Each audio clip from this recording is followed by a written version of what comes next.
உளுந்தூர்பேட்டை ஒள்ளியாம்பாளையத்தில் திமுக MLA GR. Vasanthavel நடவடிக்கையால் குடிநீர் பிரச்சினை தீர்ந்த நிலையில் தாவேகா நிர்வாகிகள் விளம்பரத்திற்காக பொய் பரப்புவதாக கிராம மக்கள் கண்டனம் தெரிவித்திருந்தனர். உளுந்தூர்பேட்டை சட்டமன்ற தொகுதி திருநாவலூர் ஒன்றியம் ஒல்லியம்பாளையம் கிராமத்தில் கடந்த சில நாட்களாக குடிநீர் பிரச்சினை நிலவி வந்தது.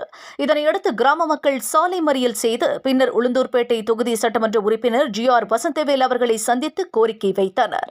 உடனடியாக சட்டமன்ற உறுப்பினர் அவர்கள் திருநாவலூர் வட்டார வளர்ச்சி அலுவலரை தொடர்பு கொண்டு குடிநீர் பிரச்சினை குறித்தும் அந்த மோட்டாரை சரி செய்து தருமாறும் கூறினர். வட்டார வளர்ச்சி அலுவலர் அவர்களும் உடனடியாக அதனை சரி செய்ய ஆட்களை அனுப்பி வைத்தார்.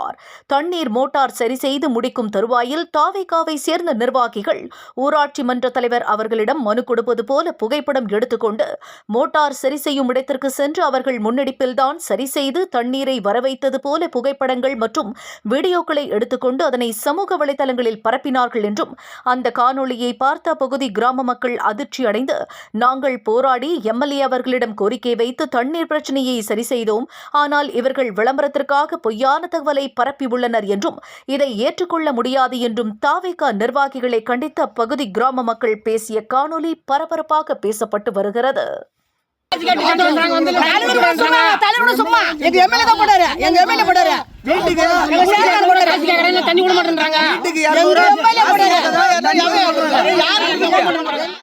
விஜய் கட்சிக்காரங்க வந்து 200 காய்ச்சி கட்டு பார்த்து இன்னும் தண்ணி மோட்டர் பிடிக்க போட்டுருவான். அப்படி திருட்டாளில் வந்து நீ வந்து போட்டோ எடுத்துன்னு போறோம்னா அது என்ன எப்படிங்க? நான் மக்களை சாவடிக்கிறானா இல்லை வாழ வைக்கிறானா?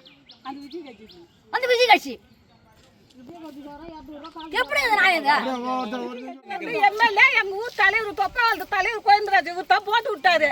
விஜய் கட்சிக்காரங்க யாருன்னு தெரியாது வந்து 200 காய்ச்சி கொடுத்தா நான் தண்ணி விடுவேன், இல்லைனாக்கா மோட்டர் கட்டி போடணும்னு சொல்றாங்க.